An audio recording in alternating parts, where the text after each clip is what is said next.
क्या आपको पता है कि इंडिया की सबसे लेजेंडरी बैटल्स में से एक हल्दी घाटी नाम के एक नैरो माउंटेन पास में लड़ी गई थी? चलो 1573 में वापस चलते हैं। एक तरफ थे महाराणा प्रताप, प्राउड फियरलेस मेवाड़ को मुगल रूल से आजाद रखने के लिए डिटरमाइंड। दूसरी तरफ मानसिंह के लीडरशिप में माइटी मुगल आर्मी जो एम्पायर अकबर के लिए लड़ रही थी। इमेजिन करो, सुबह की धूप पीली मिट्टी पर पड़ रही है। हाँ, इसीलिए इसे हल्दी घाटी कहते हैं। हवा में टेंशन भरी हुई है। महाराणा प्रताप अपने लॉयल घोड़े चेतक पर सवार होकर अपने कम नंबर वाले लेकिन बहुत लॉयल राजपूत वॉरियर्स को लीड कर रहे हैं। उनके सामने एक बहुत बड़ी मुगल आर्मी लेटेस्ट वेपन्स और हाथियों से लैस। क्लैश बहुत ब्रूटल था। तलवारें चमक रही थीं, तीर उड़ रहे थे और जमीन हिल रही थी।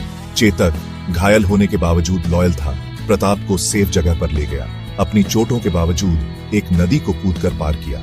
वो मोमेंट वो एक लेजेंड बन गया है।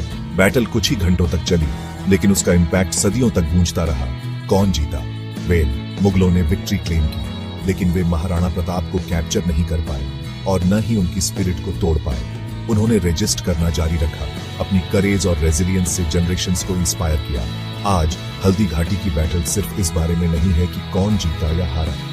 यह अपने ग्राउंड पर खड़े रहने के बारे में है, चाहे ओन्स कुछ भी हो। तो अगली बार जब आप हल्दी घाटी के बारे में सुने, याद रखें, यह सिर्फ मैप पर एक जगह नहीं है। यह बहादुरी, सैक्रिफाइस और आजाद रहने की अटूट इच्छा का सिंबल है। अगर आपको हिस्ट्री की यह झलक फैसिनेटिंग लगी, तो इंडिया के पास्ट से और एपिक स्टोरीज के लिए फॉलो करें।